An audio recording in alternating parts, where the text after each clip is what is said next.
And we are alive, if I have to trust YouTube, of course, and we do.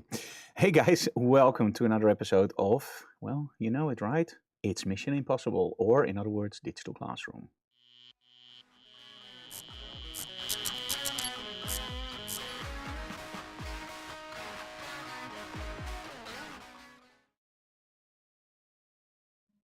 Okay, today we thought it would be very, very cool to do something special for you guys. And let me just switch over very quickly here to the right captures. Okay. And there we go. Okay, so a lot of people ask me like, hey Frank, what is your favorite modifier? What is your favorite thing that will give you the light quality that you want? Is it a big softbox? Is it a small softbox? Is it a beauty dish? Or maybe it's a grid or whatever. It's not that easy to say actually, because every modifier changes your light differently. For example, if you look at the beauty dish, you have a very nice harsh contrast. You have something that really drives the image to the contrasty look, and that's why it's very popular for beauty portraits or, for example, fashion. You also have those big softboxes, like 2-meter softboxes. Great. You can light your model literally on Mars or Jupiter. It doesn't really matter. It's that big. And for me, the big softbox is nice, but it's also limiting because with a big softbox, you always have that flat quality of light. And what is the first thing that you want to do if you make a picture? Right, you want to draw the attention of your viewer towards your model. And that's the nice thing, because when you draw your attention of your viewer to the model, it means that they can't leave the picture. They keep looking at that picture. Now, one of the easiest tricks for this is, of course, in Photoshop or Lightroom using a vignette. And a vignette is literally you make the corners a little bit darker and you draw the attention of your viewer with light towards your model. But the vignetting is something that you find in lenses, and often in nowadays lenses, they will literally try to take it out because it's an artifact. But maybe it's a nice artifact, right? But how about doing it on set with lighting? Well, that's easy to say, but is it also easy to do? Yes, it is. So today in Digital Classroom, we're going to do a set with our model Claudia, and she has some really cool outfits. And of course, we're not going to keep it simple. We are going to do it pretty interesting. We're going to start out with explaining a little bit about the softboxes that we use. And then we're going to use those softboxes from approximately the same distance on our model. And let's see what surprises we will find out for each light source. But most of all, it's today about what you guys want to learn. And about what you guys want to learn in the near future, actually next week, we are leaving for the UK. And in the UK, we're going to do something, I think, really interesting. We're going to do a full photo shoot and workshop. And first, we are actually at Click Live. So you can literally just go go to Click Live, and then you can see us there performing our things with workshops and whatnot more. It's on our booth. And of course, we also have our Click Live talk. And that's, I believe, at 8 o'clock in the morning, right, in a week? No, that's the workshop. Oh, that's the workshop. And then on the Friday, we are actually doing a really, I think, a really nice workshop in Watford. So make sure to also check that out. Oh, the stage talk is also... Oh, the stage talk is on Sunday morning. Okay, Yeah. So Click Live event first, and then on June 28th, we will be in Watford in the UK. Okay, I think I did a lot of the stuff that I wanted to do before we start. And at that moment, it means that any week will take over. I have to test out very quickly. No, that works. So that's great. And I think we're going to go for the split screen. So I'm going to show you a small picture. And this is the nice thing about Digital Classroom. You can literally just follow everything that we do. And the nice thing about Digital Classroom is also that you can ask questions in between. So when I do something in the studio and you go like, oh, wait a minute, go back. You can, of course, rewind because this is live. So you can't rewind now, but if you watch this later, you can rewind it. But if you are watching live, you can literally just go into the chat and we will select the chat and she will literally just go like, hey, Frank, somebody has a question. Can you elaborate on that? And then, yes, we will do that. But most of all, just sit back, enjoy. And, well, if you have any questions, just leave them in the comments. Let me see if I forget something. I don't think so. Yeah, I think everything is in order for any week. Are you ready? Yes. Then we're going to switch over. Into your capable hands, my dear. I hope. Hopefully. Yeah, we hope so. Okay. And of course, we have today Jasper behind our main camera. So, oh my, if something goes wrong, Jasper, you have to make sure that I'm in the camera. So if something goes wrong, guys, it's not my fault. It's actually Jasper's fault. You're keeping Oh, I'm looking at the wrong camera. Hey, how are you? There's not even a camera there, Annemiek, so why was I looking at the wrong camera? Hey, so we have different kinds of softboxes, and when I look at the brand that I'm using Gicoto at the moment. We have our 36 now on our strobe, and it's a GT400, but I first want to show you something else. So this is the biggest one we have, and this one is also with a grid, but at this moment it's without. This is a 48. And in all honesty, the 48 is great for newborn photography. It's great for everything where you need really big soft lighting for. Now, if you know me a little bit, I love soft lighting, but I don't use the big softboxes that much. So most of the time, I'm actually using the 26 and the 36. And I get so many questions about what is the difference between those two? Because in essence, when you look at it, the design, the throat of the 36 is much bigger than the throat of the 26. It's a shorter distance. Now, when you look at how lighting works, it's actually always the same. It channels the light into a modifier. So that means that your strobe fires the light, it gets into the modifier distributes the light and then sends it out. But there's something that's important with a modifier. If you look at a modifier, its design, you can literally just look how the light is going. For example, something that looks like this will probably light something that's very wide. But if something looks like this, it will focus the light more forward. Now, when we look at the 26, it's actually a very shallow softbox. So that means that the light will spread out just a little bit more on the sides. If we look at the 36, that's a more focused light beam. Now, in essence, what would that mean? Well, I can already tell you, the design of something like that needs a middle diffuser. Now, why does it need a middle diffuser? Very simple. Your light source is small. If your softbox is too big, you will only light the center part of that softbox, creating a very, very nasty hotspot effect. Sometimes that can be really cool, but it's not what we want. So that's why in the middle we use a diffusion panel.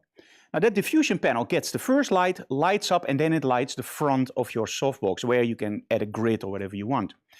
Now some softboxes will have 3 diffusers or 1 diffuser or no diffuser at all. It all depends on the size of that softbox. So if you have a softbox at home that's really small and it doesn't have a diffuser, don't worry, your front panel will probably be more than enough. But if you have a huge 2-meter softbox and it doesn't have a diffuser, yeah, there you have a problem, because then you're only using a small part. The same with those softboxes. I don't know if you ever saw them online, the black softboxes, the black beauty dishes. Don't fall for that. It's absolutely horrendous, because color accuracy is absolutely 0 and black doesn't reflect, so you only get a hot spot in the middle. And that's also what you see from those softboxes, a hot box in the middle. And that's something we don't, hot spot in the middle. That's something we don't want in our lighting. We want it nice and even. So let's take a look at this one. So we're gonna turn it on. That also helps enormously. And let's just raise it up and aim it at our model. Let's take this line in our studio as my focus point. So this is where we're going to place our strobes. And I'm going to place it straight on our model, just under a slight angle down. This is a setup that's very popular. It lights the light very nicely under our eyes. You can use a little bit of a kicker on the bottom to get a little bit more reflection in our eyes, but it doesn't really need it. Now, if you want a more exciting lighting setup, you can of course always raise your strobe, aim it more down, and at that point you also have less shadows on the backdrop. Remember, when you follow the lines of the light, you can see your shadows on the backdrop, yes or no. If you have too much shadows on the backdrop, raise your light or get your model more forward, because at that point the lines fall behind your model, you don't see the shadows. Or of course shoot from a slightly lower angle. Whew, those were a lot of tips. So let's start up the light meter. And at this point we are using our Gicotos with photics triggers, and we call those the dumb triggers because they're not that smart. And the only thing they do is they actually fire the strobe. But the nice thing is, in my light meter, there's a module for for photics. So I can literally fire my strobe from behind. I'm almost on the dog, right? But that's not my fault. Okay, let me first do everything in the right order, of course. So let's change the output of my strobe a little bit more down. And I think if I meter it now, yeah, now it takes it over. That's the only thing I have to figure out a little bit during workshops. Oh, you are perfect. And there we go, 1.48. Okay, let's turn this up. You know what, let's, for now, just shoot. And let's turn that one up. I will explain in a minute why the light meter doesn't work. Well, it does work, but... Okay, there we go. Now when we look at the image on the screen, it looks okay. You see, that you've got a nice lighting on our model. It looks okay, but something is missing, right? So let's do a little bit more of a close-up. Feet are missing. Yeah, her feet are missing, but I don't want the feet in their purse. So this is nice. Of course, we can walk around our model. We can do all kinds of funny stuff. We can let our model relax a little bit and maybe do a nice portrait that way.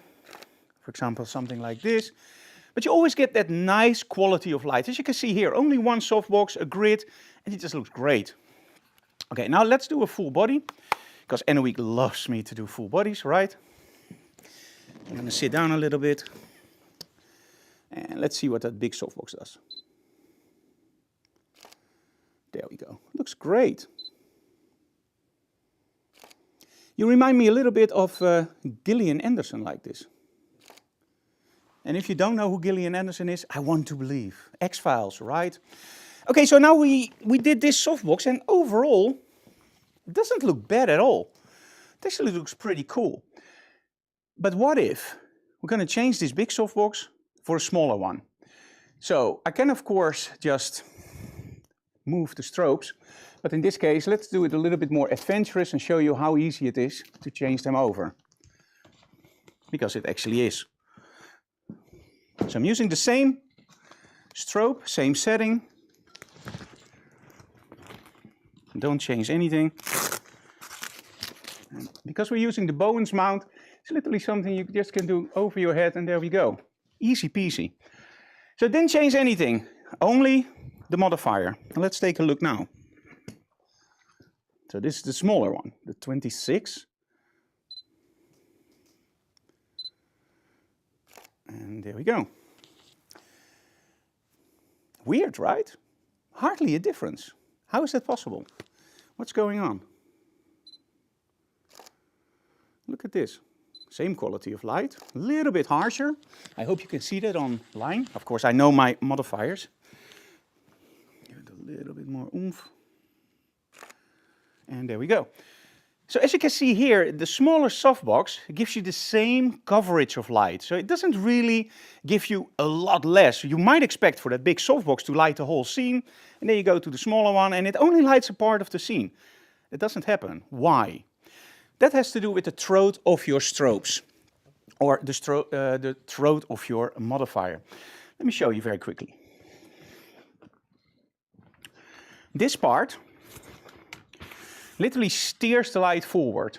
And here, that's a lot smaller. Now, if you would do a really well test against the wall, which we did a few times, this one will give you a slightly bigger circle, especially when you take the grids off.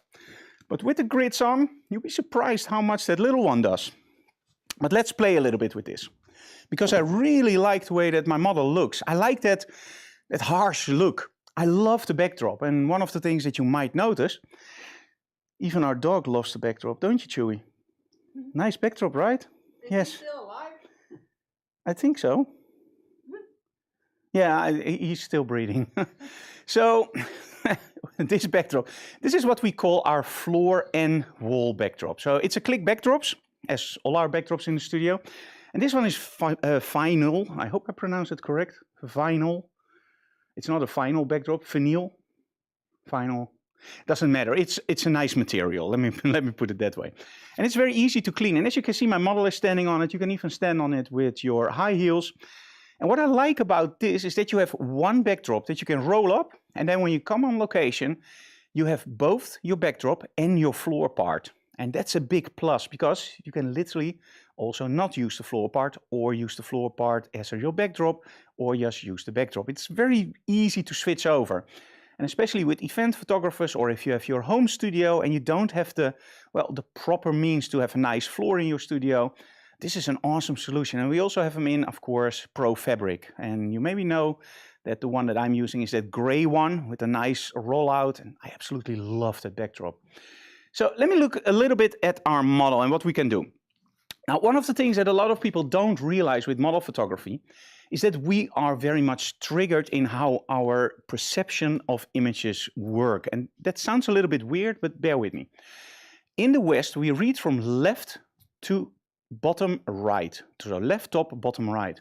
And it means if we have an attention point on the bottom part and then mostly, of course, on the left side, that means that you are forced to look at that picture constantly because you are going to that attention point. That's why our logo is bright red and is always on that part of our images and not on the other side. That's also why when you do advertisements, the right side is even more expensive than the left side to do your ads. And just think about it, visualize. If you open up a book, what's the first page you look at? Of course, it's the right one, and you have to force yourself to go to the left to read that one and then go to the right. So when we do our lighting setups, for me, it's important to know where I place my lighting. So of course you can just throw it around, and I did that when I started out with model photography. I just placed my light somewhere and just started shooting, you know. You have a beautiful model in front of your camera and you go like, wow, what can go wrong? Yeah, a lot can go wrong, but hey, I learned that by mistakes. So by placing your lighting on the wrong side, you will get great images, great styling, great model, great images, and you just keep wondering by yourself, like, why doesn't it work? Everything looks fine. And then you mirror that image in Lightroom. And then you go like, aha, now I know why it doesn't work. Because if you mirror it, it immediately works. And then you go like, aha, that's the trick. So when we set up our lighting, I always try to set up my lighting from one side as my dominant side. And in this case, ooh, let's do that easy. It's from this side. And I love to create depth and dynamic range in my images. So what I want to do is I want to place my light a little bit like that it lights our backdrop, but it also lights the model. Now, because I'm shooting from a lower angle up, I want to make sure that I don't catch my light in my frame. But I also don't want my light too far away, because we have something called the inverse square law. Light falls off over the distance. So I want to make sure that the light hits our model at the right spot and not too far away, not too close, because too close, we don't have any light on our backdrop and we see a really nasty backdrop shadow. And too far away and everything is lit and it doesn't look right. So although it looks simple, it is. So down and just place it a little bit towards our model and then aim it away. So what I'm doing is I'm using the sides of the light, and this is very important to realize. A laser pointer on your strobe and make sure that the laser hits your model nose, yeah, because if it hits their eyes, the model is blind. But don't use that kind of stuff, it's BS, don't do it. What you have to realize is that every light source uses light in a different way. So when you use, for example, a Fresnel, everything will be about equal in output and you have a very nice harsh shadow in the end. When you use something like a gobo projector, you can make everything out of focus, or you can make it razor sharp, that everything has the same amount of light. So that means that in essence, when you have four furthest away and use the other ones with the side of the lighting. We call that the shotgun technique. It's very easy to do. In this case, I'm using another trick. I'm actually throwing away a lot of my light somewhere over there. And I'm using the sides of the light to light my model's face and a little bit of the backdrop. Now the cool thing about this is, if I move my light just a little bit, I can use it as a little bit of an accent light on her hair. If I move it too far, the backdrop will go dark and my model will get nice backlighting. If I move it too far the other way, the backdrop will be too light and my model will be a silhouette. And we all do that with one strobe. Isn't that just awesome? So let me just grab the light meter. And in this case, it does work. I hope. I'm sure. Oops. 4.08. Okay, that's almost 5.6. The reason it didn't work before, let me explain that very quickly. It's the only disadvantage, is our triggers are designed to not fire when it's on the camera in test mode. So I can now press test and it doesn't fire. And that means that the first time I have to set everything up in the remote, press one time to fire the strobes, and from there the light meter works. And I forgot to do that. So I'm sorry. Okay, let me just go down, 5.6. And there we go. Simple image. but a lot better than the previous one. For me, this looks way nicer. The only problem is I think this is too much. It's too much darkness. I do like it, but it's a little bit too much. So let's just grab a very large reflector just for fun, and let's see what we can do with that. So let me just pick this one. This is our triflexion. Very cool reflector that can do almost everything. And it even works great on different sets. So let me place that here. He's still... And we want to make sure that we have some on the backdrop and some of my model. So let me switch that over. There we go. This is nice. Let's aim that one down. It's really easy to set up. And there we go. Let me try to capture that a little bit. This one won't do a lot, so let's switch that one a little bit more like this. There we go. Okay. It will only get a little bit of light, because in all essence, I'm using a grid, so it will only just light up a very, very tiny part of her face. But because it's silver, it's just enough. As you can see here, it just gives you that little bit of bite extra. Now, because we have something called the inverse square law, it also means that if I move my reflector closer to my model, I will get that even more. Now, of course, full bodies are now out of the picture, because then our reflector will be in the picture. But look at the difference. And that's really nice. Now we get that really nice soft quality of light. It almost gives you that accent light here. This is really nice. The only thing I'm missing is a little bit of catch lights in the eyes. And let's be honest, we want to have catch lights in the eyes because that gives that image more power. It gives that image more sense of who's there. The eyes are the soul of the mirror to the, whatever. Some very nice shit. But just look a little bit up. There we go. And this is much better because now we also have light in the eyes. And this gives me a much nicer look. Now, of course, I'm shooting from a lower angle up. What would happen if I do that more extreme? So let's go here. Let's make it really nice and close. There we go. Now, this looks awesome for me. A really nice angle. I like the shadows on her face are a little bit too much for me. Now, when I look at the face, you see that line here? And you see that there's a little bit of a light bulb there? That's something that's really hard to clone out. So that's something that we don't want in our images. So what I can do is I can literally just try to move the reflector a little bit to open that up more. And that's the big advantage of that. There we go, look at that. That's the nice advantage of the triflexion. It's so flexible, and a normal reflector is always one part. So you can't wrap it around your model that easily. This one, you can set up in every single way that you want. So now you can find it on our web store, by the way. Okay, let's shoot from a higher angle now. Oh, sorry. There we go, I love this. You can also do it in portrait, and then you immediately know I don't like shooting portraits. It's nice, in this case, because all the angles, but somehow I think it takes away a little bit of the breathing room in the shot. It's very close. And when I do the same shot, and I do it in landscape mode, look at the difference. I think this looks a little bit better for me. And again, shoot from higher angles, shoot from lower angles. There's not really a reason why you shouldn't do it. So let's move the light a little bit more, and let's create something that's even more spectacular. Are you ready for this? I think so. Oh, I hope so. So let's take this one out. Chewie is moved here, so he's still alive, Annewiek. Yeah.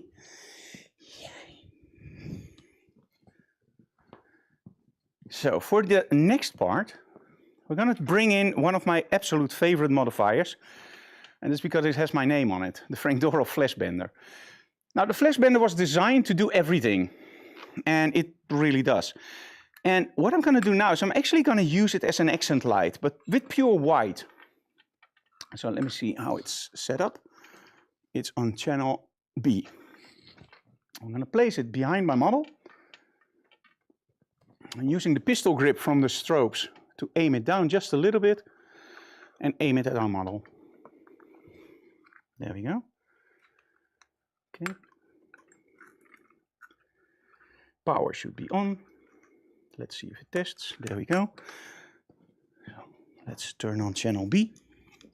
Now, channel B I don't meter, for the very simple reason channel B is for me a little bit like cooking. And I say that every single time.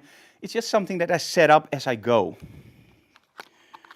Okay, let's focus on our model. There we go. Ooh, that's almost right immediately. Now, what you can see here is that I'm only lighting the back of her head and I'm lighting her shoulders. And this is something where I struggled with a lot when I started out with photography. I wanted those really nice Rembrandt-like lightings, but I didn't want it all black here. And the reflector just didn't give me what I wanted. I wanted something that had a little bit more contrast, that had a little bit more of that oomph factor. And I started to think, if Rembrandt made that really nice triangle, why not doing lighting the same thing on this side, but just make the jawline stand out? And this is where a strip light, or in this case, the Frank Dora flash bender is great. Now, normally what we did is we changed it from a little bit up, down. What I'm going to do now is a little bit counterproductive. I'm going to lower it, or counterintuitive it is, and I'm just moving it to the sides. And I'm aiming it at around, if her chest would be here. So I'm not aiming it at her shoulder, but a little bit over. Remember that feathering of the light? And now what you will see is that we immediately get a nice hot here, nice spot there. And the only thing we now have to do is fine-tune that. And with modeling lights, that works a little bit easier than now in the studio. But we can still do it. And just move this a little bit further, but not too much. It has to be a kiss of light a little bit in front of the model, so you just get a little bit of that side lighting. And the reason is, if I use it straight on, it will be too harsh. It will really get that blown out idea, and we don't want that. That's better. And now we just fine tune it down, because we don't want it as hard as now, as harsh, sorry. My English today is a little bit stuttery. And there we go, this is much nicer. And now you can see that the jawline is really nice, accentuated by the light. We still have that nice dark shadow, but now she has way more options to pose. And when you go from the sides, it gives you a beautiful backlit image. We even include the softbox a little bit, there we go. And when you do this, what you could do is just disable channel B. Look at that, wow. Nice, and if you don't want the softbox in, just go a little bit closer and do this. And now engage channel B. And you can see the result. There we go. So channel B can go down a little bit more. We want it really subtle. That's nice. And now again from the front. So look down a little bit. Nice. Cool. I love it. Let's move the strobe just a little bit forward. Pas op aan de achterkant. Oh ja. Een beetje aan het einde zijn, dan wil ik het goedje misschien. Ja, doe maar. Take the head off. Or what do you want to do with the head? Oh yeah, that's great. Ooh, look at that. Michael Jackson. Smooth criminal. And now I think the back is even too loud. So let's tone it down even more. You don't see any light on the eyes anymore. No, that's the idea. You can even extend it by just shooting it all the way down. For example, like this. I really like this. Gives you a really mysterious look. Or if you still want to see the eyes, you can of course just fake that a little bit by going really down. And they will be really dark, but you can see the light in her eyes. And let's be honest, these are awesome shots. Okay, final one. And one more. Same pose as you did before. I love that one. Okay, now the other pose that you did after that. Nice. Let's zoom out a little bit so you can see the lighting setup in the images. We always love these kinds of shots.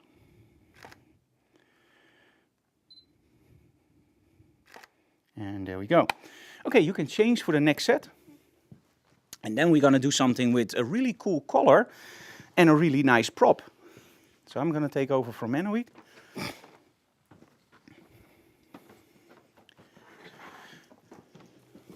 Love those shots. Really nice.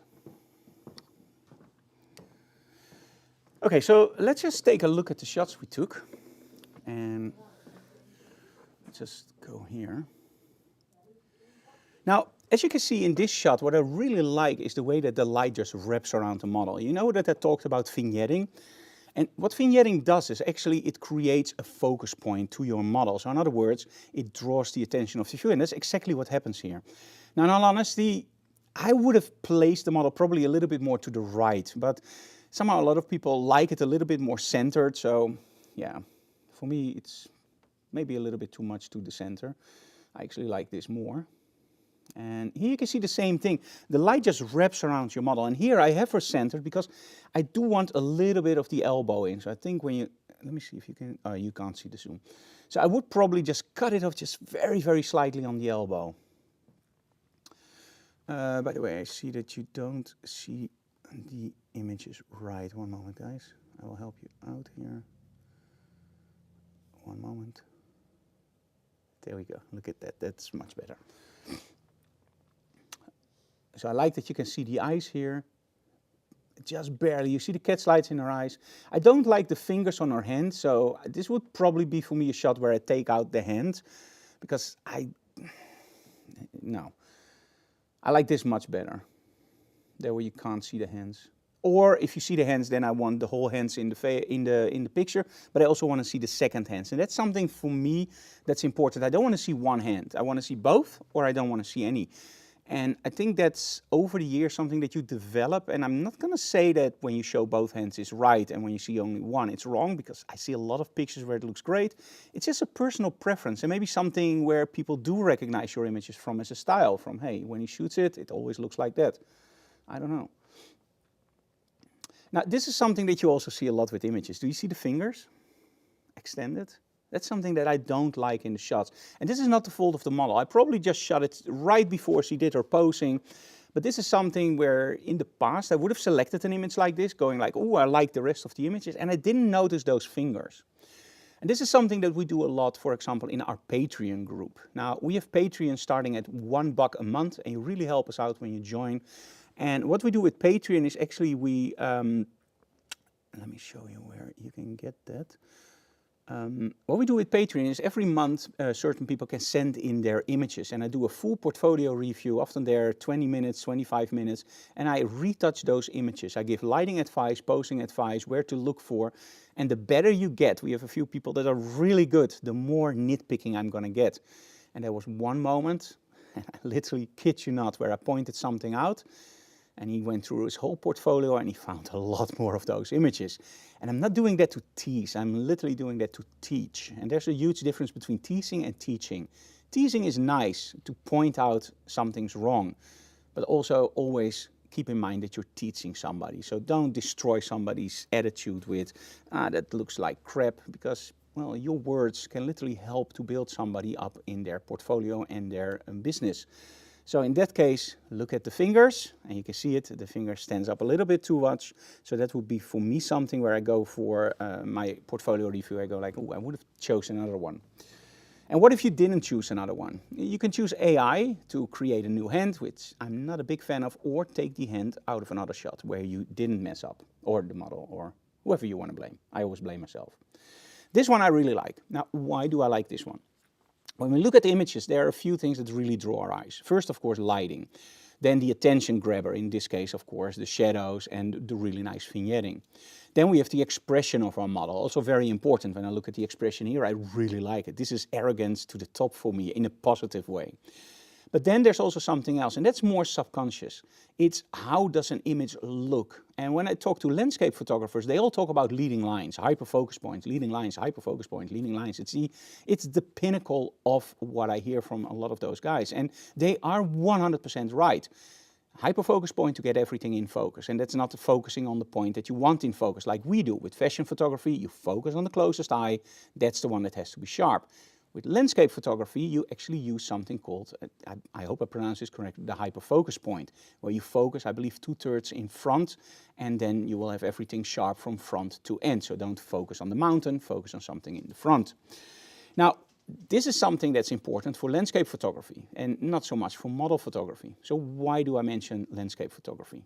Leading lines. Leading lines is, in any form of photography, one of the most important things. But how do you create leading lines in your model photography? Well, when you look at this image, you can see that I'm using, by accident by the way, I'm using triangles. Sometimes you're using squares, sometimes you're using round forms, sometimes triangles.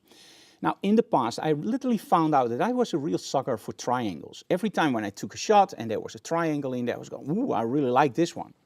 And I started to literally include triangles in every single shot. And when we look here, we have the creation of the triangle here, we have it here, but also in her chest area. Look at the face, look at the shadows, everything is filled with triangles.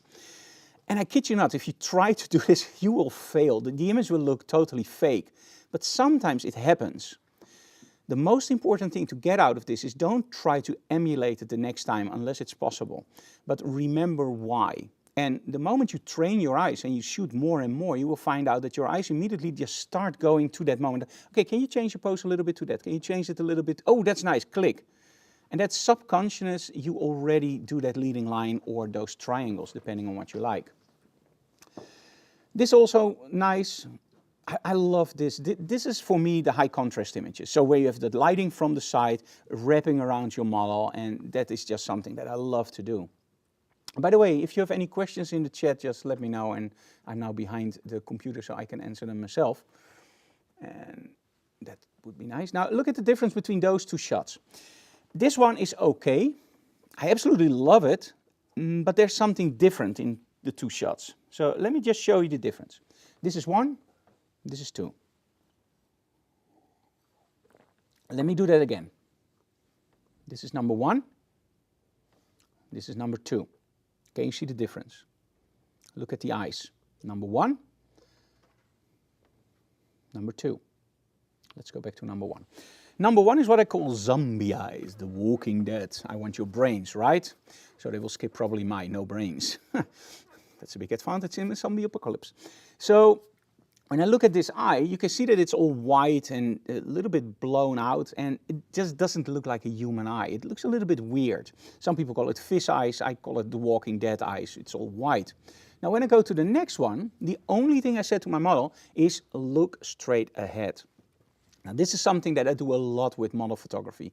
I try to get my models to in sync with my ideas. And when the music is blasting, and you have to remember that her left is my right, right? So when she goes left, well, I actually said right, but she will go left because my right is her left, and etc.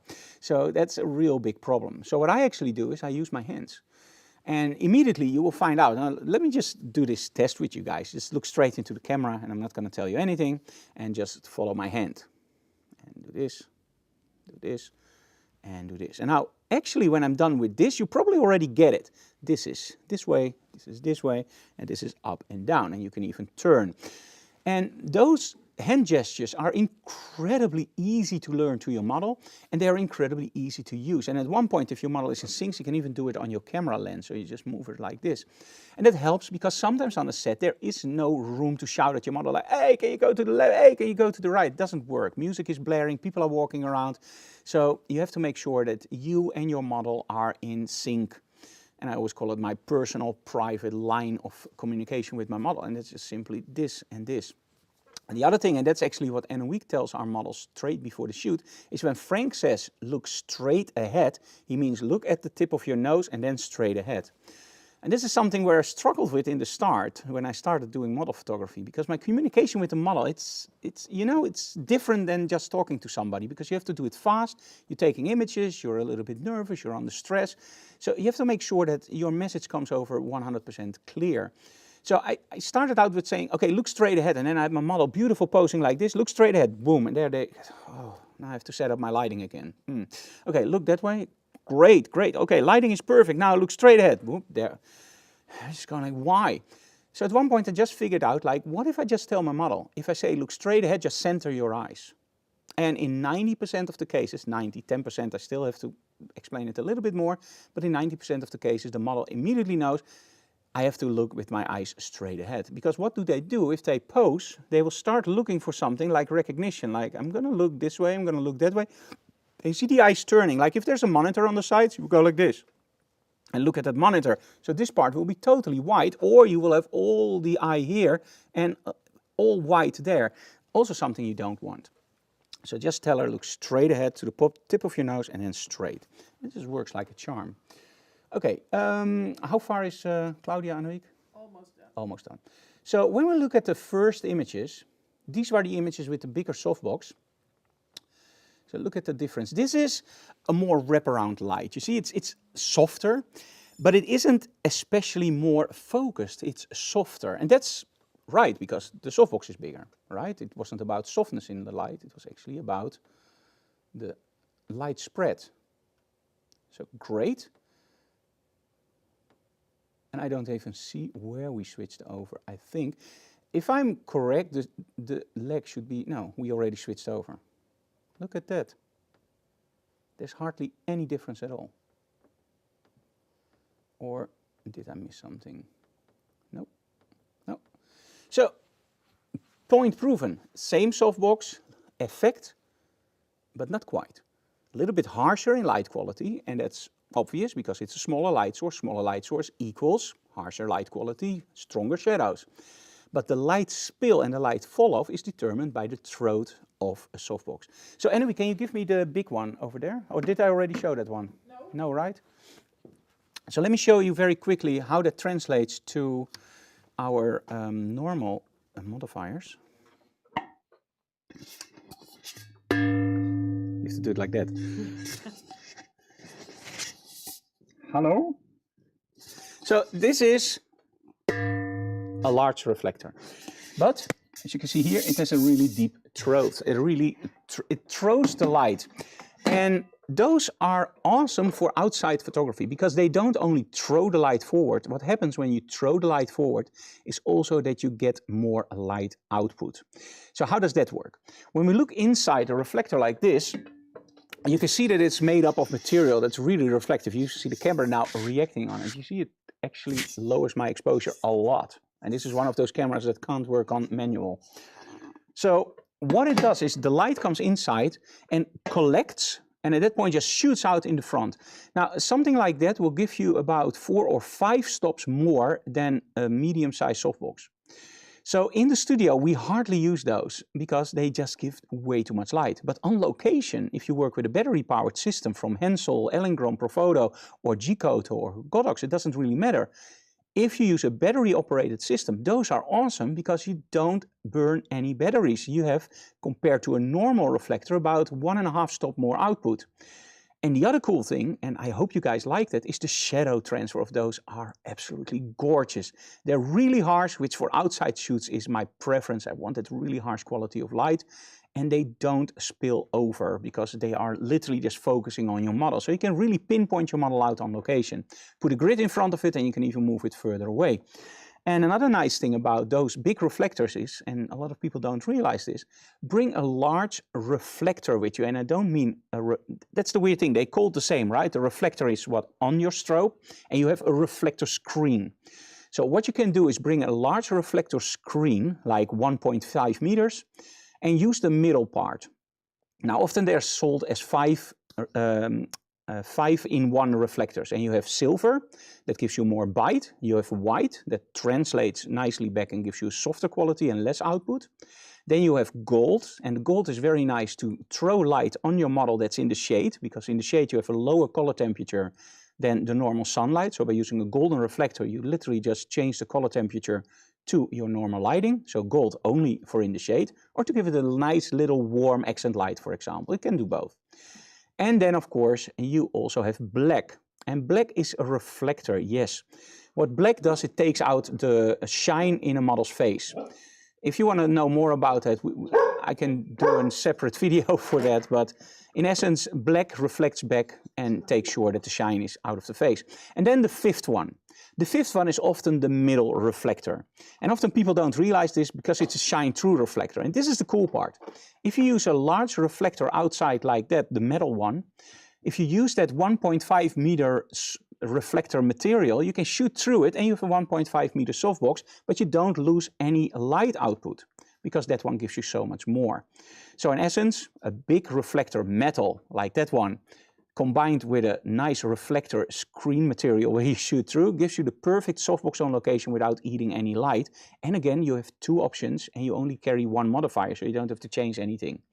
And if you want the softbox smaller, you just move that reflection material closer to the strobe and you will get a smaller hotspot. Works like a charm. Okay, our model is back. Oh my, you look awesome. That's really nice. Thank you. Wow.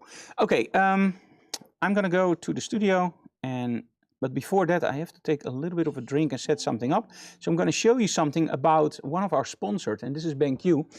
And we met BenQ many years ago on a trade show, and at that point they didn't really have photography monitors, and they told me like, Frank, we love your work, do you want to do something with us? And I wasn't really into it at that point until I started talking to their technical guys, and I am an ISF trained engineer, and that means that I do high-end calibrations for home theater with color analyzers, and I know a little bit my way around in color spaces and color calibration.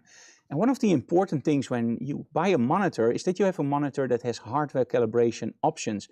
And one of the things that I don't like is if the analyzer is inside the monitor. Now, we all use 3 stimulus meters inside the monitors. You have spectrometers and you have 3 stimulus meters. The 3 stimulus meters are meters that deteriorate over time the same as your panel does.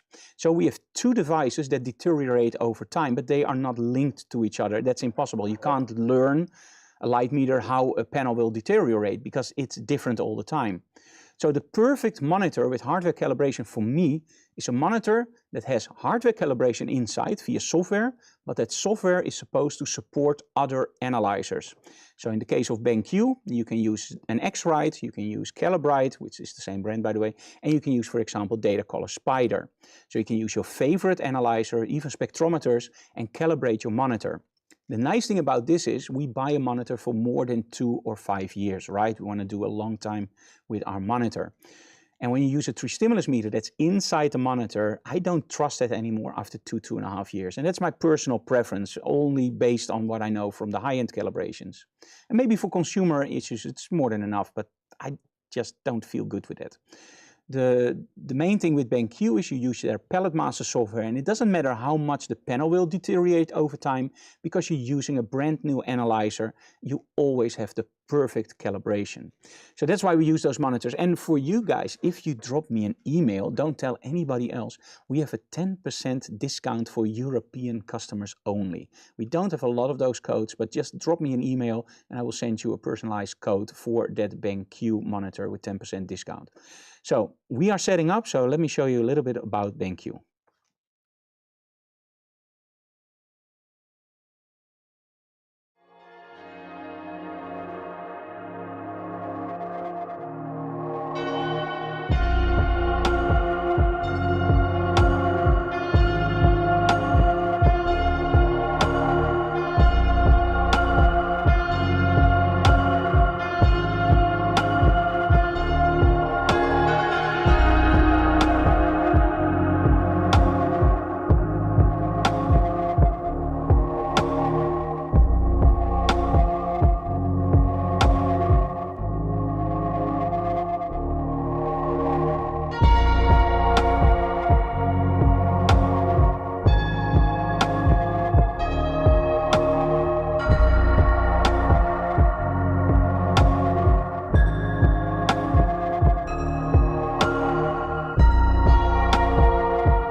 There we go.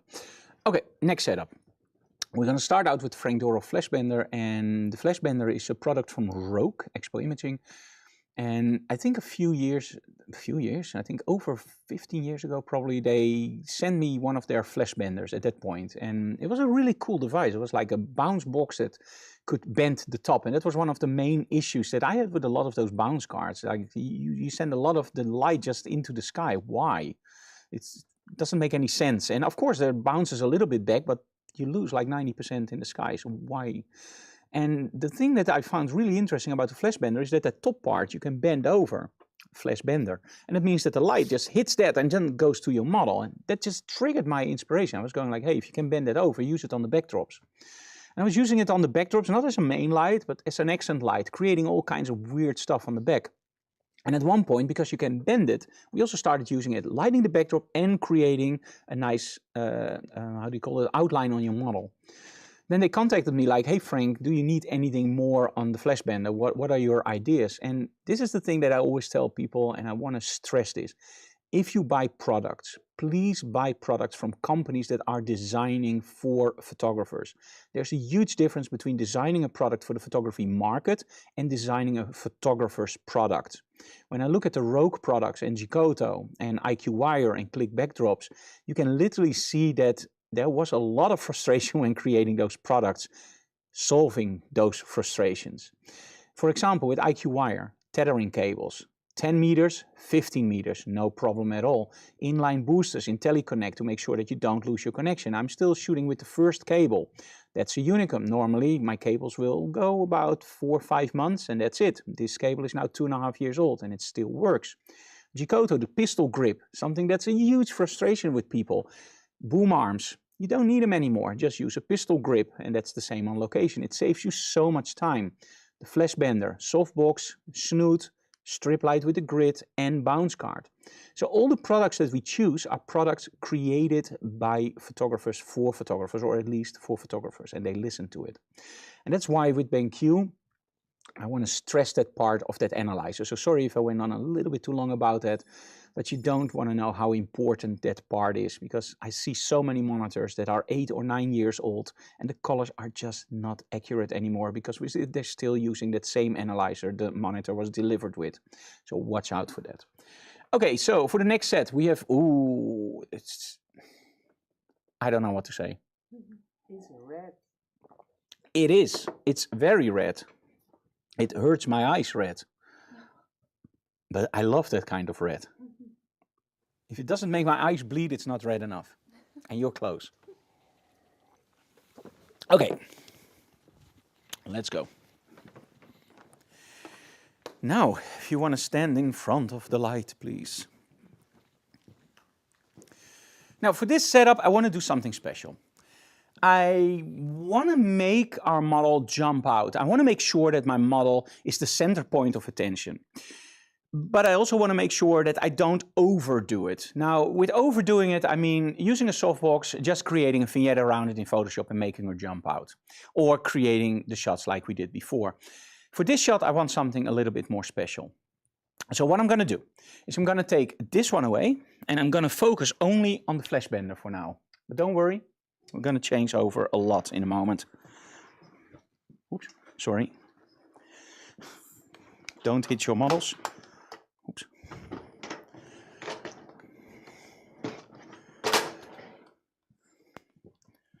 As they say, it was the best of days, it was the worst of days, right?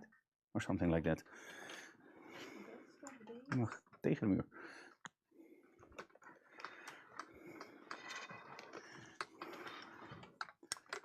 Okay, let me see. So when I'm placing my Flashbender like this, I'm aiming it straight at my model. This is something that I don't want to do. Because if I aim it like this, it will give me a nice quality of light, but it will be a little bit flat. So let me show you what I mean. So we're using the meter. 1.48. It's a little bit on the low side. Let me put it that way. So let's turn that all the way up and then just shoot it. Let me see. Okay.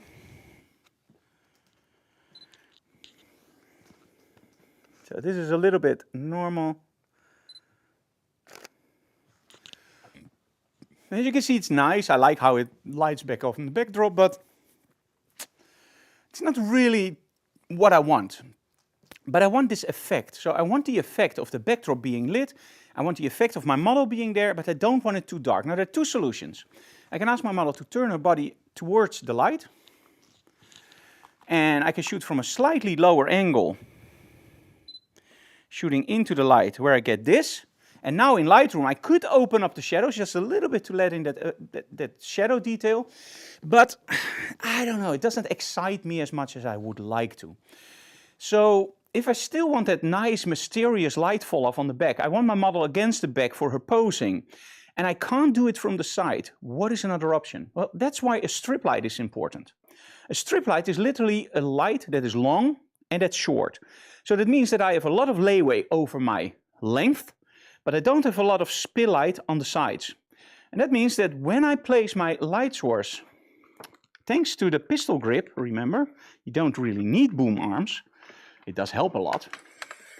When I place it up, I can place it much closer to my model. Now go down just a little bit. Let me see. I want to make sure that the light falls off nicely about there. So let me change this just a little bit. And because we did fire the strobe before, now I can use the light meter again. And again, I'm feathering the light. So at this point I have 8.06. But because I'm feathering the light, my light spot is actually on the chest of my model. Now, I don't want the chest of my model to be lighter than her face. But the light is literally, the top part is on her face. So what I want is a nice and even light fall off. So let me try if I achieve that. 8.06. 8.0, nice. Wow, 4.07. So now it drops out really, really fast. Let me try that one more time. 8.06. Okay, that's great. So let's lower that strobe 2 clicks. There we go. Okay, same shot as before, but now with a different lighting setup. And look at this. I still have that same mysterious look in my image, but I don't have that blown out backdrop anymore. I have that nice lighting on my model, and in essence, this looks way better. I could, again, use that reflector, but let's do it a little bit better now. Let's aim it really from the bottom down. So I'm going to take this one again. And because the flash bender is on a really low setting, it aims down, I have to make sure that I use a reflector that can really handle that. As you can see here, triflection, this part won't do anything, but I hope, there you go, that this part will just open up the dress more than enough. And by aiming this nicely, I hope to get a really nice effect. I don't want it too much, just a little bit. And there we go. Just opening it up. You see, now you can see the arm, and now it doesn't disappear into nothingness. And still, if you want more, just let your model tilt a little bit towards that side. There we go. Nice. Wow. Claudia, you rock. Reminds me of the banana girl. Chiquita. Yeah, Chiquita banana. Bananas. Look at this. I love this. This is so cool. But I'm not done yet. Let's take this one out. And let's bring in our magnetic system with a gel. Yes. And you know, I always use gel, so I don't want to do it too much. But I just love it. It looks so cool. So here we have our magnetic system placed on our GT200. And what I'm going to do is I'm not going to aim it at my model again. I'm going to aim it at myself. And I need a red gel in this case. Of course we need red. I want to make my eyes bleed with red today. So anyway, it gives me the red one. Oh, no grit.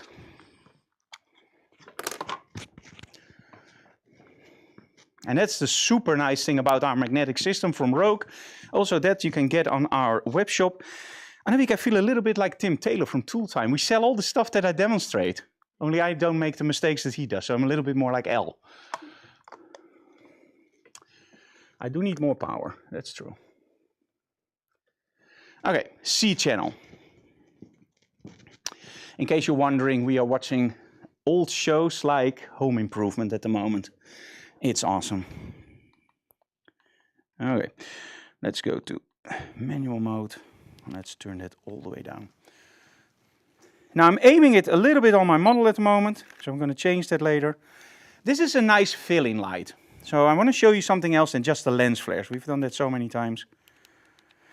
So I'm using it now as a fill light. And as you can see, that gives you a really nice, mysterious look in your image. Now the cool thing about a fill light is that a fill light you can use in many different ways. You can of course play with that fill light to get that lens flare inside your face. But if you don't want that, you can also use that fill light slightly differently. For example, you could choose to aim it a little bit more towards your model, like this, and a little bit on the backdrop. But for that, we need to lower it again. And I'm going to show you why this is not my favorite setup.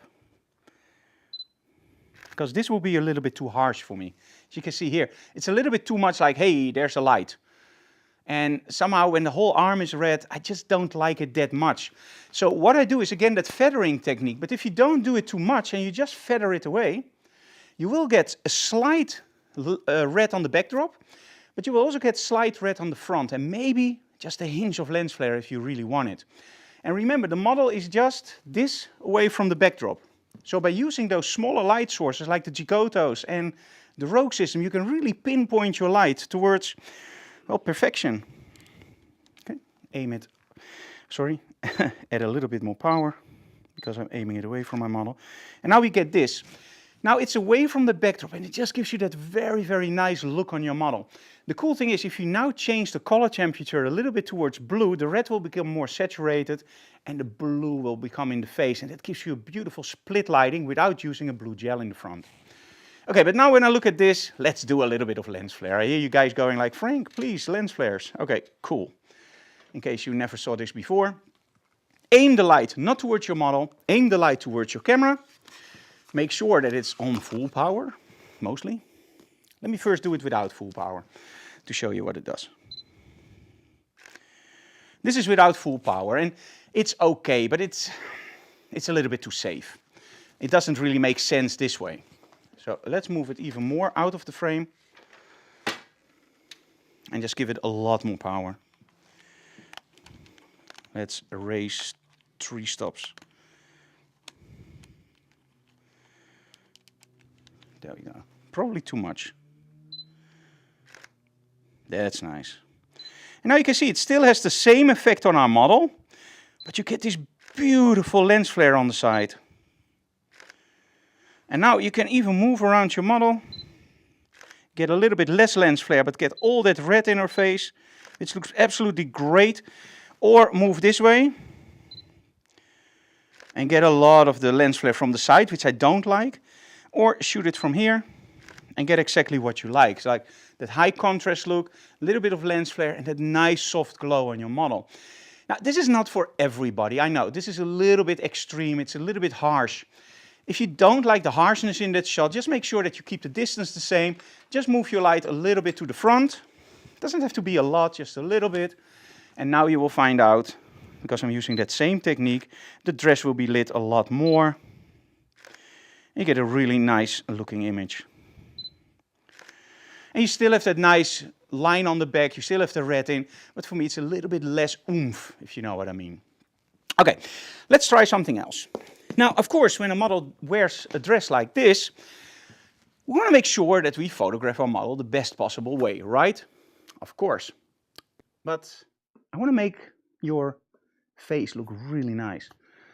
I want to draw the attention to your face, but I don't want to make it too dark. What is the best modifier for this? Let me think about this. If I want to draw the attention to the face of the model, but I don't want to light too much, a snoot. I hear you going, a snoot. Yes, you are absolutely right, a snoot. So let me take this one out. And for now, I want to ask Emmeloord actually if she can give me a GT 250, Emmeloord.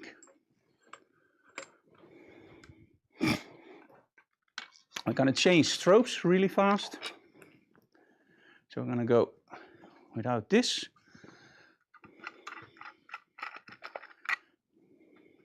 There we go. And in a moment the omnidirectional dome. Ja, zo meteen.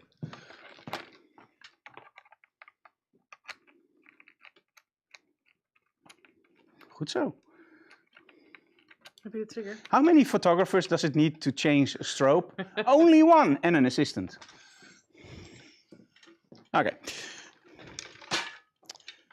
So here we have our 250 and I'm going to explain in a moment why. So let me put the trigger in. Again, if you use our commanders, you don't need the triggers. This is purely for our workshops and live streams that I do this incredibly stupid thing with external triggers because I don't know where. Ah, there we go. But it just works so much better with workshops.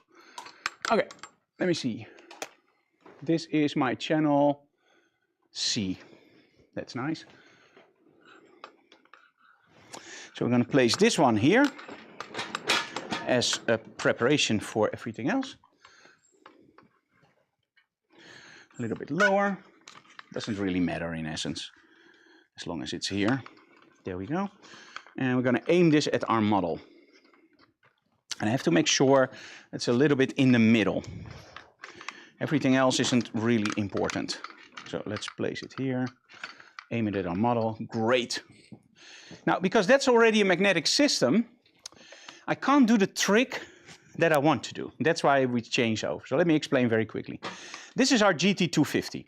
Now, the GT250 is a really great strobe, and it's a Giotto, but it has a round look, and it has a magnetic system already. So I don't need any attachments. I can just put our magnetic system on there. The reason I'm not using this one for our Snoot is actually because I'm going to use the Snoot in a very, very different way than you might think. So this one, for now, will go to the back. I'm not going to use it now. And I'm going to take our rectangular strobe. Again, it sounds weird, but let me explain why. So this is our rectangular strobe, and I'm using a round converter on it to use our, well, our Snoot. Now you might think, like, why don't you use the Snoot on the round one? Now when you use a Snoot on the round strobe, it will give you a nice round lighting effect, as you were used from a Snoot, right? It gives you a round effect. But if you use it on a rectangular strobe, it doesn't give you a round effect, it actually gives you a line of light. Now, if you don't want that line of light, in the box from our Snoots, you can actually find a diffuser panel. So you just place the diffuser panel here, and then on a rectangular strobe, you also have a round image. But for now, we're not going to use that. By the way, I love this. When you buy a Snoot, you spend money, right? You want to use it in many ways. The first thing we changed is if you place it on the floor or on a table, you can just collapse it. Oh, sorry. Let me do that again. You can just collapse it like this. Very easy because there are little holes for the air to vent out. We don't know why other people don't do that. It's ridiculous. The other place is 1, 2, 3, 4 ways to use the Snoot, and for the creative people. Doesn't really make any sense, but it works and it gives you a nice effect on the backdrop.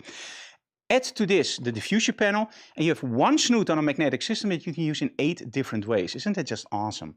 So for now, let's place it here. And I'm going to use it on the on the lowest setting. So in other words, on the most focused setup. And I'm going to place it pretty close to my model. So let's make sure that we focus it right. Let me change the channel very quickly to channel B. Aim it up. Can you see into the strobe? No, probably a little bit lower. Kun je door het gaatje kijken? Net beter. Toen je hem omhoog had. Ja. Yeah? Okay, cool. That was Dutch. Can you see inside the hole? And the reason I'm asking her, can you see inside the hole, is because if she can see inside the hole, you know that she's in the center of that hotspot. The hotspot is on her eyes. And that's the same thing actually when you are outside. Now, a lot of people, when you go outside with strobes, we use grids, right? And when we use a light meter, we use something called a cross metering. 1, 2, 3, 4. Often we start 1, 2, 3. F11, F16, light is wrong. F16, F11, F22, light is wrong. That costs you a lot of power and a lot of batteries. Plus your model comes totally berserk because every time she gets the light in her face. So what you can do best is use a reflector, put a grid in front of it and just aim it at your model. If she can see through the grid, she's in the center. So you don't need to change any lights, you only do one light metering, boof, and that's it. But Frank, what if I don't want to use a grid? Doesn't matter. You aim it with the grid, and then if you don't want to use the grid, you just take the grid off, do your light metering, and you know your output, right? You just use the grid to make sure that you aim your light correctly at your model. That's all. Very simple trick. I've been using it for years, and it saves me a lot of time and frustration. Okay, so let's meter the light for now. And in all honesty, this is more like an somewhere for the very simple reason I don't know what I'm metering. I don't know where the light is falling. This is something where I literally just look at my screen and I will do the final adjustments myself. It says 4.0. I will just start shooting on 5.6 and we'll see how we get from there. It might be already right. Okay, so I want that line of light on my model. There we go. That's awesome. Let's change it a little bit. That's that way. And indeed, it's f4. That's a coincidence, and that's right. Awesome. Now look at this. Isn't that just freaking awesome? But I don't know. It doesn't excite me. And why doesn't it excite me? I miss a lot of that red. And I love the red in that image because the red really makes the image jump out, right? Look at that dress. Wow, and it's all gone. So this is why we use that other strobe. So we're going to place this one next to our main strobe. And we call this light in light. But I'm not going to use it light in light as white light. I actually have a red gel in here. Now the thing is, if I use it like this with the red gel, it will give me the effect that I want. It will give me a red in the shadows, but it also creates a very, very nasty double shadow, really harsh. So, of course you want to see that, right? So let me just show you guys. That's what Digital Classroom is about. So I have C, and I'm aiming it slightly below the chest area. Now, aim it slightly below the chest area because I don't want it to infect her face. So everything on the top will be lost. This is why with the Snoot, we're probably going to aim it just a little bit up in a moment. No, probably not. It looks pretty okay. I think we can recover everything we need in Lightroom or Photoshop. The only thing I need to do is just move this a little bit to the side. There we go. This one. How do we meter something like this? Okay. Now, when we do a reflective meter reading, it's always 18% gray. And that's really nice because now with 18% gray, I know when it's black. So let me do this with reflective meter reading. So we're going to go for a radio. I'm going to go for a reflective. And we're going to meter the dress. 0.5. That's really low. But the top is f4. Now, when we think about stops, if we lower it 4.5 stops, it means that we are below what we register. So that means that we have black. Now, with reflective meter readings, it always calculates back to 18% gray. Think about your camera. So that calculation goes up. So 3 stops opening is pure white, 5 stops closing is pure black. And average. Modern day sensors work a little bit differently, but that's a nice, how do you call it, mnemonic? We call it in Dutch an ezelsbruggetje, something to remember it by. Now when I switch over to incident meter reading, you will find out something else. Because with incident meter reading, we meter the light falling on our subject. In other words, I'm metering her face on 4.03, that's a little bit over f4, and I'm metering the bottom part, and that's actually the red strobe, on 1.48. The only thing I now have to do is calculate in my mind what is her dress. Is that white? Is that black? Is it anything in between? And then just calculate it up. In essence, you don't really need a light meter anymore that does reflective meter readings. It is nice. But the most times we use it is outside. And outside we use it actually to meter, for example, the sky or the shadow detail when we're using day to night photography with strobes. Nowadays, we don't use the reflective metering anymore. What I do now is I use my Sony camera, and you can use your own camera, of course, if you have an EVF. We set the EVF on the what you see is what you get mode. I will fix it in manual, and I will fix the ISO. I will fix the shutter time. And then I will just change the aperture until I like what I see. Now in the viewfinder, I can see my sky, I can see my castle or whatever I'm shooting where I want my detail. I can zoom in, I can judge the image, and then when I like it, I can just look at the aperture. Oh, it's f16. Now I take out my light meter, I put my strobes on f16, and I have that shot with my model correctly lit. So that's a super, super easy and fast way to set up your lighting on location. And in the past, we had to do that with reflective meter reading.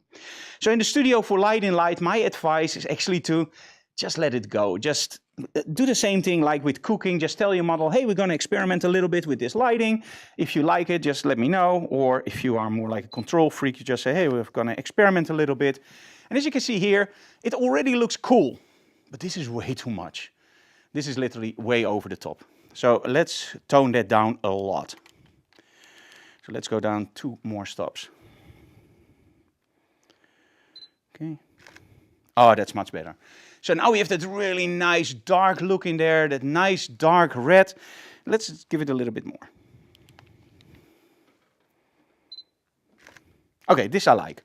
So here we have an image that I like, but in all honesty, harsh shadows, the quality of the light is a little bit too harsh for my taste, and I think it can do better.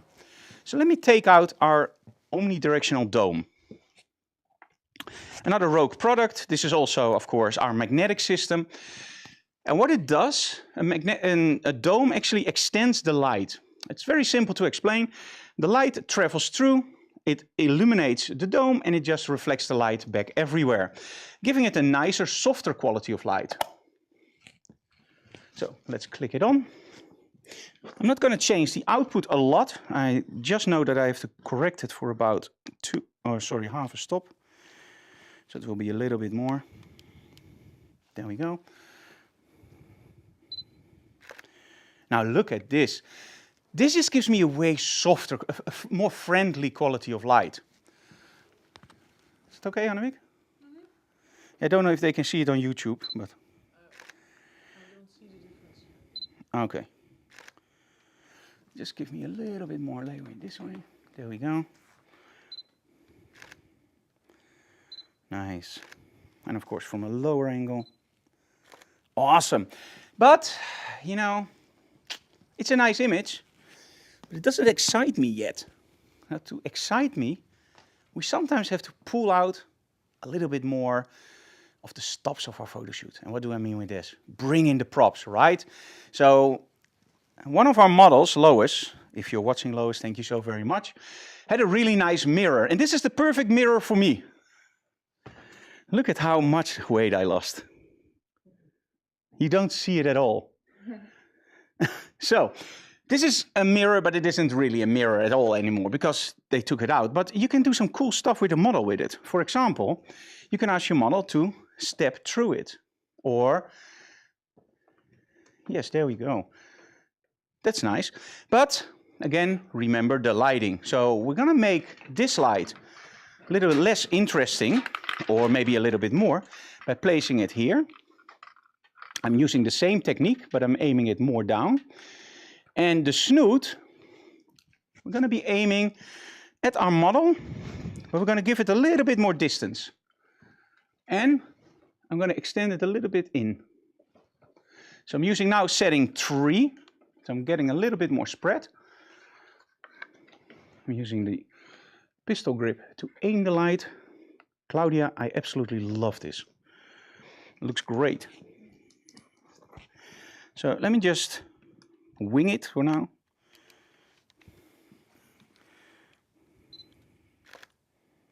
This is nice.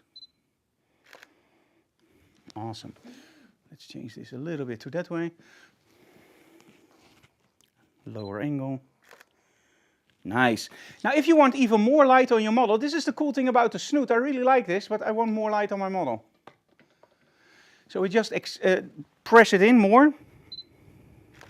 Nice. Look at this. But in all honesty, this is maybe a little bit too much.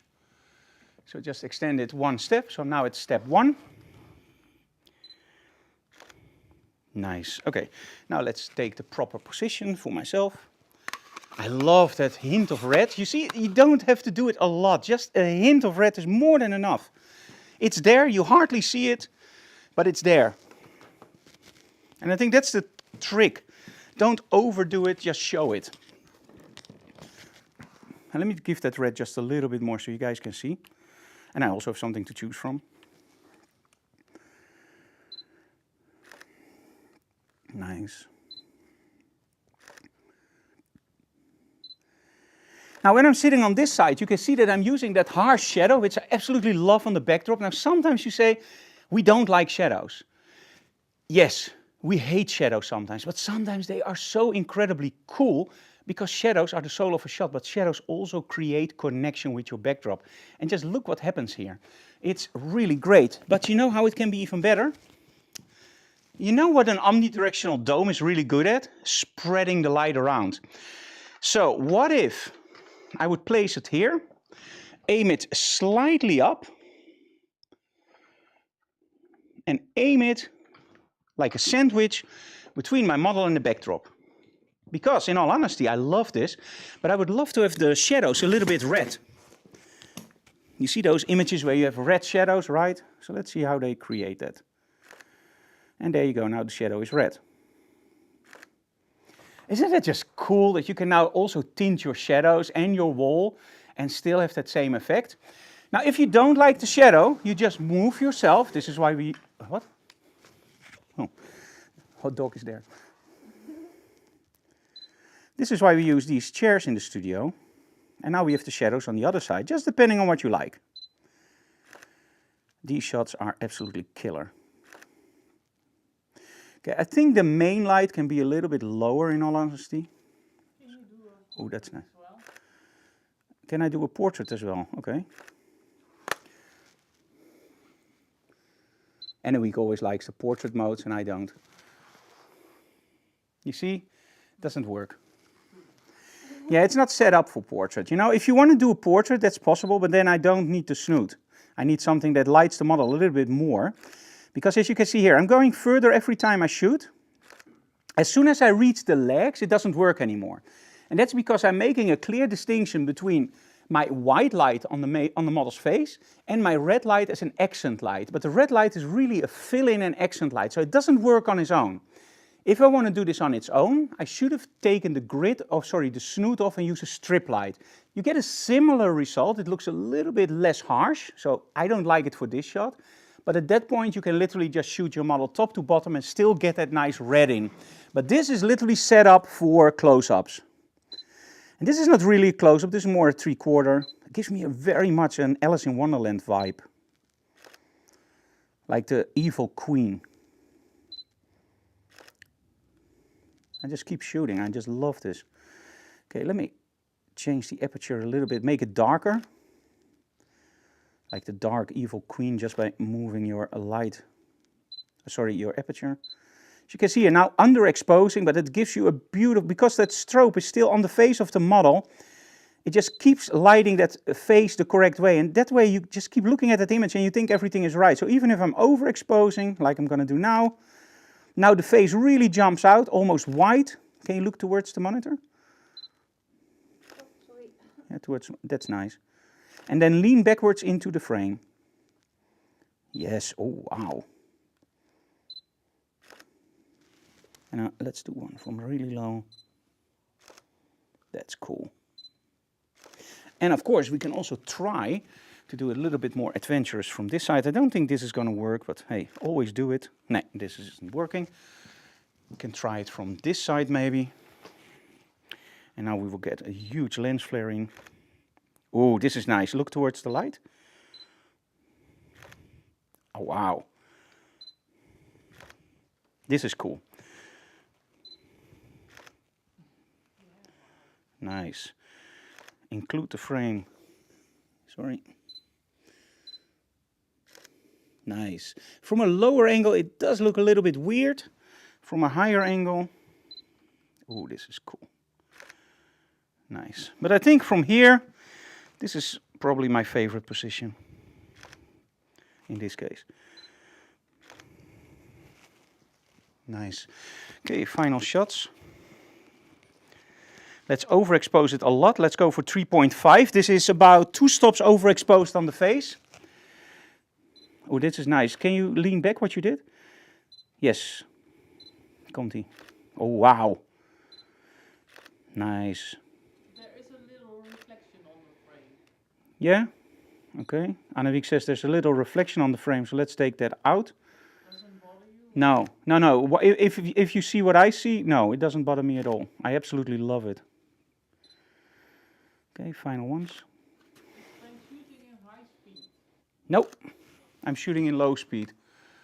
Awesome, and the final one, I always have a final one. Because I know. see stripes in flash. Oh no, that's the camera probably. Oh, this is nice. One more. Oh, nice. Okay, thank you very much, Claudia. A little bit of an applause for my model. Yay! Okay, let me go behind the desk. Take over from Emmeloord.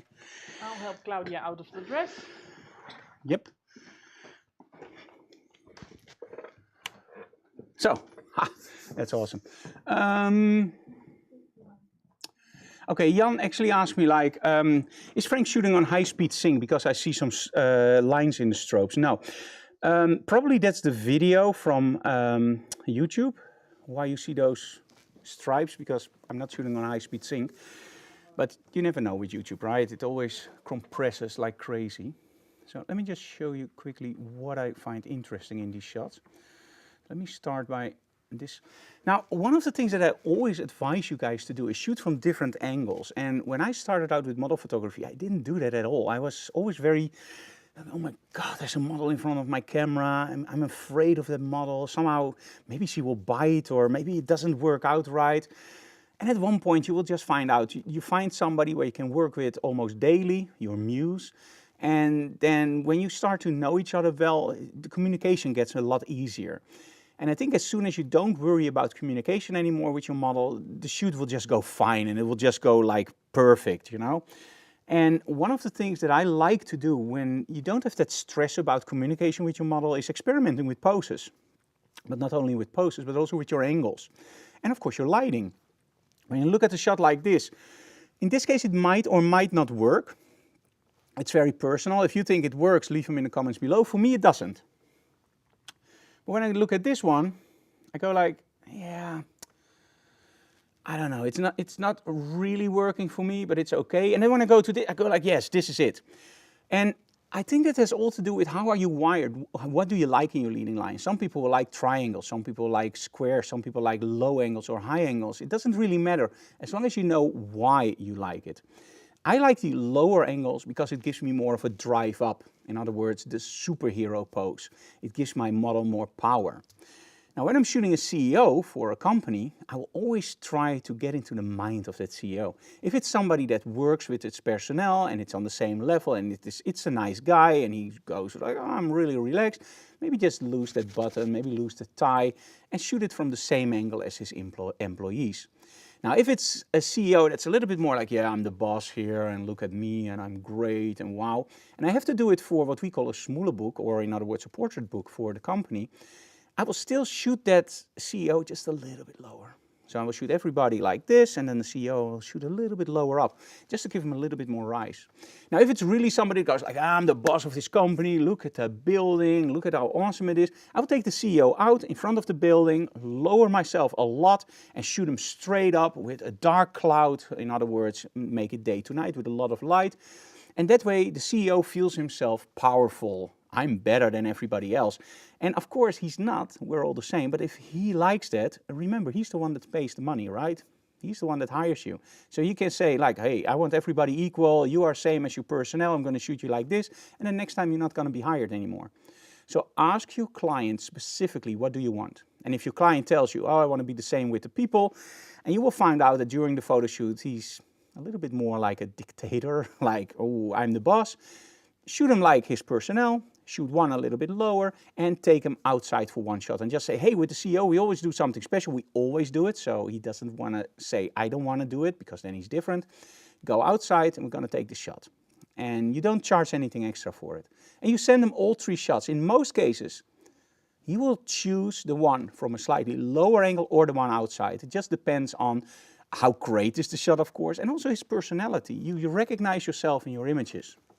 I remember a while ago when we visited New York, I visited Peter Hurley's studio. And Peter Hurley's a great friend of us and considered by many as one of the greatest headshot photographers in the world.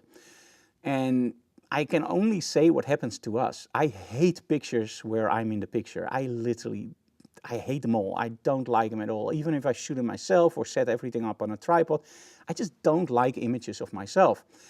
And we were there, and the only thing he said was, "Oh God, it's so cool that Frank is here. Just stand in front of my camera." And I was going, and before I knew it, I was in front of his camera and I was shooting. He was shooting. The thing is with Peter Hurley, and this is something to remember, his lighting techniques is different from mine. It's way simpler. But man, all those images, it was literally, I like that one, I like that one. I don't want to say I actually like that one. And that was such a weird experience. Every single image that came in, except maybe one or two, were awesome. And the only thing he did was talk in a really weird way. Okay, now touch with your nostril the upper side of your bottom lip. And I was going like, what? And at that point he just shot. And I have all these micro expressions, and it works like a charm. And those micro expressions is something that we do intentionally and unintentionally. It's like it's hardwired in your brains. And that's the same thing with those images.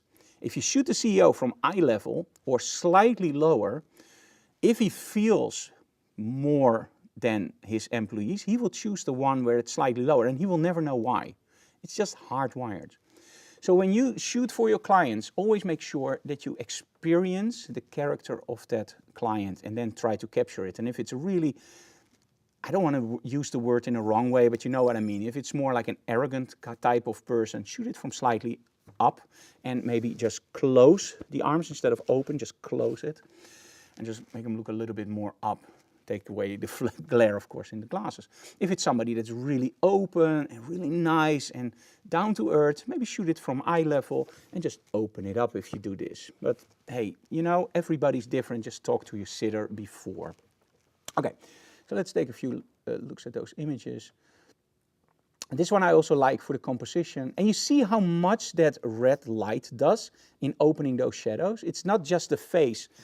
And the cool thing about this is, because it's not only the face, everything is red, but because the face is so much brighter, it will still look white. Now let me see if I can do this in Cascable. Let me change the white balance for you guys. No, sorry, not tint, white balance. And just go to blue. This is what I wanted to show you guys. And this is Cascable. But as you can see, by just changing the white balance, I hope you can, oh, you don't see that. Oh, that's bad. Or do I see it on the screen?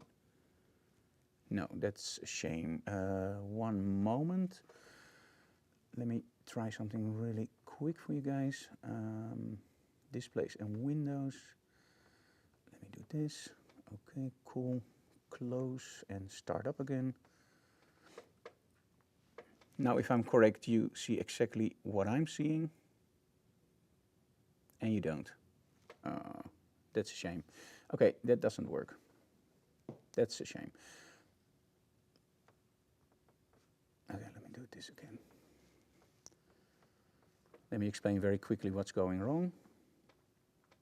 And if somebody knows a solution for this, let me know. When you use the iPad, in the past, when I said no dedicated display, it would mirror the displays. And somehow, after the latest iOS update, I can't get it to show a mirror of my image anymore. I tried the, how do you call that? The center stage. I tried actually everything almost. Stage manager on. I tried mirroring the screens. Let me see if I can, no, also doesn't work. So if somebody has a solution for that, let me know. I would love to know. Okay, overall, just look for angles in your shots and, of course, also use some color to spice it up. And, of course, use our products like Rogue, BenQ, Expo Imaging, and, of course, IQ Wire and Click Backdrops. And, of course, Giotto. Did I forget anything? Yes, Calibrite for calibrating your monitors. Hey, guys. Now, I get a lot of questions about what I use on the iPad. Now, I would love to show you guys, but let me see if I can get this to work differently for now. Let me see if I can just disable my screen mirroring. It should work. One moment. Let me stop this.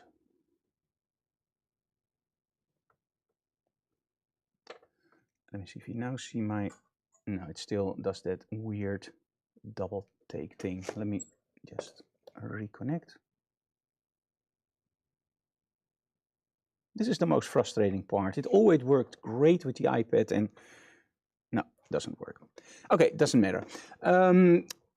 A few tidbits that actually caught my eyes this morning. Luminar from Skylum released a new version on the iPad and they added something that I was waiting for a long time. Skin retouching on the iPad with AI and automatically. I'm going to test that this afternoon with the images from Claudia. And if it's really working great, we will make a short video introducing that feature, of course, for you guys to show. But I think knowing Luminar and especially knowing the desktop version, that really changed the way that I retouch my images. You know, you can use expensive filters like imagenomic portraiture, which I absolutely love and still use. But it's way easier to open up software like Luminar, just build your whole preset and just press click. And that's it. You have skin retouching, you have your detail, you have your vignetting, you have your focus effects, you have everything that you need in there. And the cool thing about Luminar for me is it works in my workflow. My workflow is 100% Adobe. So I'm using Lightroom to store my images, I'm using Photoshop to edit my images, and with Luminar and also Topaz, of course, I can literally just choose, do I want to use it standalone? No. Do I want to use it inside of Lightroom? Probably, yes, for raw files. Do I want to use it inside of Photoshop as a plugin? Yes, definitely. And I think nowadays the software is so cool that it can do all three things. You can use it standalone, raw files from Lightroom, and you can use it in Photoshop as a plugin. And I think that opens up so many options for us as creative people to just make our workflow faster. And a lot of people talk about me like AI. Are you afraid of AI? Do you think that AI is great? I think it's awesome, but I also don't like the text-to-image files. That's, for me, doesn't give me any satisfaction, and I think it's a hype that will go away. Now, for stock photography, this will kill stock photography without any doubt. But for us as photographers, an event, a wedding, somebody like an artist, I don't think we will ever be afraid of our jobs disappearing with AI. The only thing is, as a photographer, and I think this is vital and incredibly important to understand, use AI in your work so that you learn to work with AI, because it's not going away. It's only going to get worse or better, depending on your view on it. I think it's only going to get better.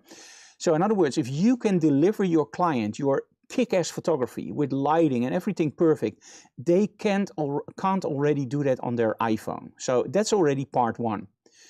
But how about all those extra gadgets? Some people just love those gadgets. So they love to have a unicorn in the back. They love to have lens flares. They love to have that Instagram filter.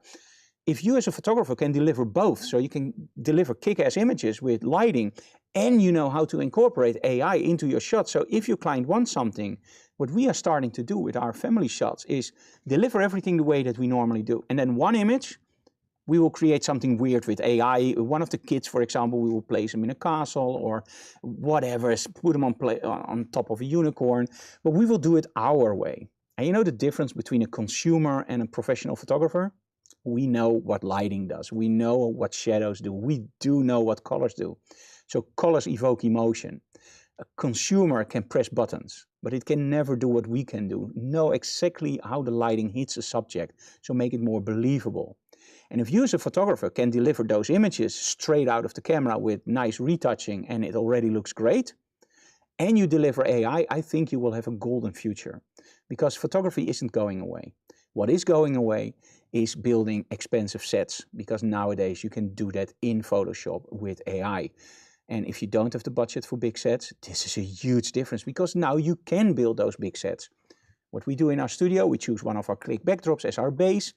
That's our base, and then we build everything around it in AI. And for me, there's a rule. I don't want to work longer than 20 minutes to half an hour on an image. If I can't do it in that time, it doesn't give me that satisfaction anymore, because it's not my image, it's something else. Okay, so we have our tours coming up for the UK. I already mentioned that. Let's show you that one more time. We're going to do a full day intense lighting model photography workshop, mastering the model shoot in Watford in the UK. That's after Click Live. So on Friday, next Friday, we're going to leave for the UK. And then first we're going to do Click Live. So I hope you guys are there. And then that June 28th, we will be in Watford and the UK. And that's only a small group. We have only 10 seats. That's it. No more 11, no, 10. That's it. So just book those seats before they're gone. And up until this weekend, we still have our early bird up. So don't miss that, otherwise it will be a lot more expensive. And it's already very cheap, so hey.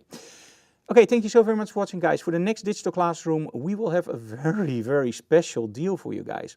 We will have the same model, Claudia, but that's no problem, right? Claudia is awesome.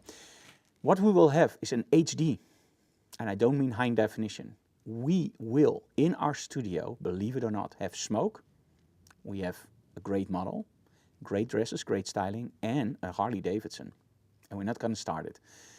A friend of mine owns a Harley Davidson, and he will bring it in our studio for the next digital classroom. That's why we don't know a date yet. I have to fine-tune that with him.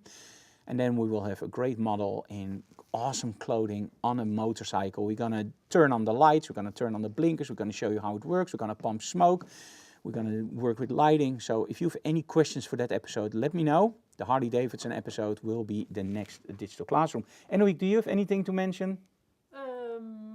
Yes, the fashion event. Did you Oh, talk about that? yeah, the fashion event. On July 6th, we have the fashion event in Emmeloord. It's only 35 euros.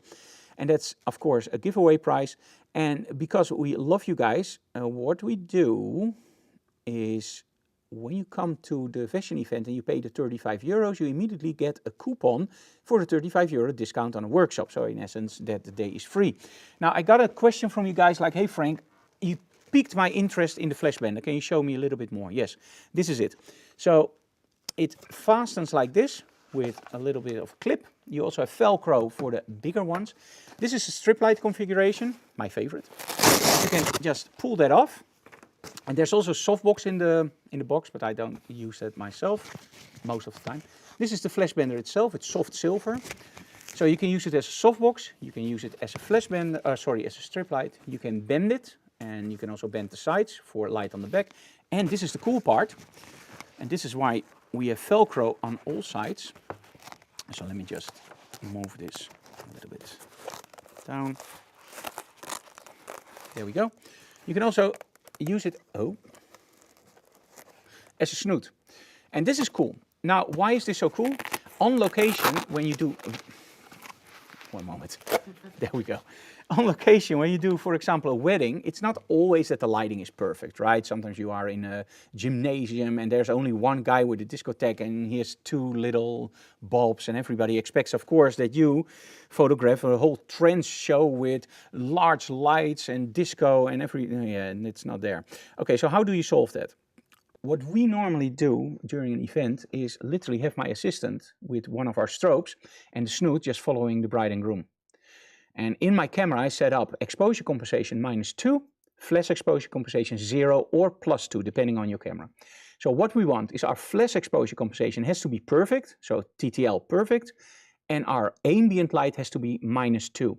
What you get is the model, or in this case, the bride and groom, will really jump out because they get all the lights on themselves, but everybody else is still visible.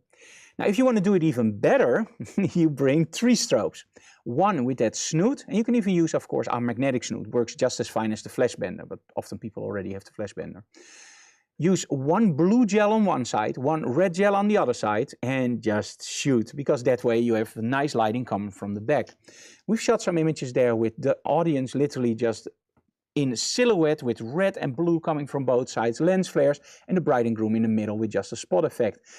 It just gives you something extra, and that just looks awesome, and that's all with a flash bender or a Snoot. So be smart on location, choose your stuff smart, and you will find out that you will get awesome results. For now, I'm signing off. Thank you so very much. I would love for you guys to visit our photographyworkshops.nl or photographyworkshops.au in English. We have the same site. Make sure you check out our Patreon, of course. That's really great. Oh, and Anna has some things. Yes? July 16 is the webinar for Calibrite. Okay, July 16, I'm teaching a webinar for Calibrite, and it's going to be about how colors evoke emotion and what is the difference between a color that you will learn and a color that is born with you. And that's really interesting. It will open your eyes to a completely different way of looking at colors. I guarantee you that. And So the other thing... subscribe to our newsletter. Maybe you can show the video. Yeah, just subscribe to our newsletter. I will show you the video very quickly before we end. And there's also a link in there that will... Hey guys, Frank here, welcome in our studio. Today we're working on a great set with zebras. Anyway, if you want to be updated on everything that we do concerning tutorials and new videos, of course, new products, or maybe interesting workshops in your area, or if you just love to be inspired, well, subscribe to our newsletter. I will leave the link here, or whatever media we're using. So follow that link. We will have a Dutch one and an English one. They're totally new, so if you're already subscribed to our newsletter, do it again, because the old one we won't be using anymore. Now, like you guys, we hate spam. So that means that we don't send out the newsletter unless we have something really interesting to tell you guys. And as mentioned before, every newsletter has an inspirational tip or a little video. So make sure you subscribe to our newsletter. And the link, well, you find them anywhere, somewhere there, or maybe down below the video. Anyway, wherever the link is, click it and subscribe. Thank you so very much. See you again. Bye, guys. Don't you like it that we just give it NL and EN? It's a very simple trick. You can do that in your HT access of your website. Just do a redirect, and then you can make really easy URLs that people don't have to type in a lot, like frankdorf.com/newsletter/subscribe/ no, just frankdorf/NL. And we have a lot of those for Facebook /F, I believe, or whatever. You can create easy things. So in your HTML access, if you want to have more information about something like that, just drop me an email. And we do have some questions, by the way. Let me see. Oh, no, we don't have any questions. Pavel Shuskpak, don't worry about it that you are late. Next time, be on time. No, I'm just kidding with you. This is recorded, so after, I think YouTube takes about 2 hours after this, it will be online on our YouTube channel. So don't worry, you can just watch it again. Okay, Annie, do you have anything more? No, right? Nope. Okay, cool. Then for me, I'm signing off. And I just want to end, if you want a really good tethering cable like you saw using what I was using, use IQ wire. And of course, if you want to make sure that it ends up at your laptop, you use Lightroom. And now with the new Lightroom, you can also tether with Sony cameras. But if you want to use it on your iPad, and that's something that I highly recommend, use Cascable. You saw me shooting with it today. It works like a charm. It gives you a dedicated output. That's what I was struggling with now. So it gives you a dedicated output on the monitor for your clients, and you can see all the fun stuff on your own monitor, which is awesome, because now your client only sees the end result and you don't have, you know what I mean, right? Very frustrating.